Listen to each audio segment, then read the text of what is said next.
আসসালামু আলাইকুম প্রিয় শিক্ষার্থীবৃন্দ, আশা করি তোমরা সবাই ভালো আছো। তো আজকে আমি দেখাবো কিভাবে তিনটি সংখ্যার গড় নির্ণয় করতে হয় তাহার সি প্রোগ্রাম। তো প্রথমে আমি একটি নতুন ফাইল ঘোষণা করছি, অ্যাভারেজ 3 নাম্বারস। তারপর সর্বপ্রথম হ্যাশ ইনক্লুড stdio.h ফাইল ঘোষণা করতে হবে, আর এটা হচ্ছে প্রিপ্রসেসর ডিরেক্টিভ ফাইল। তারপর মেইন ফাংশন, সি প্রোগ্রামের সবচেয়ে গুরুত্বপূর্ণ একটি ফাংশন, সেটা ঘোষণা করলাম।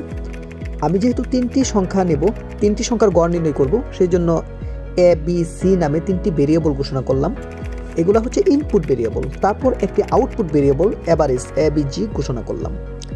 স্ক্যানএফ, যেহেতু তিনটি ইনপুট ভেরিয়েবল, সেজন্য স্ক্যানএফের মধ্যে আমি %d এই সিম্বলটা আমি 3 বার ব্যবহার করব। আর এখানে ডি কেন? কারণ ইন্টিজার টাইপের ভেরিয়েবল ঘোষণা করেছি, সেই জন্য। এখানে মেমোরি অ্যাড্রেস হিসেবে and A, and B, and C ঘোষণা করলাম।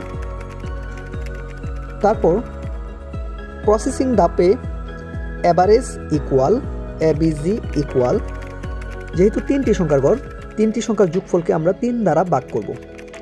তো A plus B plus C bracket close by 3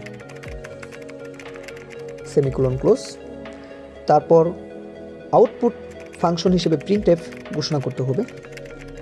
এখানে আমরা লিখতে পারি দ্য অ্যাভারেজ ইজ, অ্যাভারেজটি হচ্ছে, যেহেতু অ্যাভারেজটি অবশ্যই একটি পূর্ণ সংখ্যায় পাওয়া যাবে, সেই জন্য এখানে %d ব্যবহার করতে হবে। এবং কার ফলাফল এখানে শো করবে? অ্যাভারেজ এর ফলাফল এখানে শো করবে, সেই জন্য অ্যাভারেজ লিখে দিতে হবে। তো এখন আমরা রান করব। তো ইনপুট হিসেবে আমরা এ এর মান 4, 5, 6 প্রবেশ করলাম, অ্যাভারেজ ইজ 5। তারপর এর মান আরেকটি 12, বির মান 35 এবং সির মান 40 দিলাম। অ্যাভারেজ হিসেবে আমরা 29 পেলাম। তো এভাবে তোমরা আরও বিভিন্ন সংখ্যা দিয়ে ট্রাই করতে পারো। সবাইকে ধন্যবাদ। আসসালামু আলাইকুম।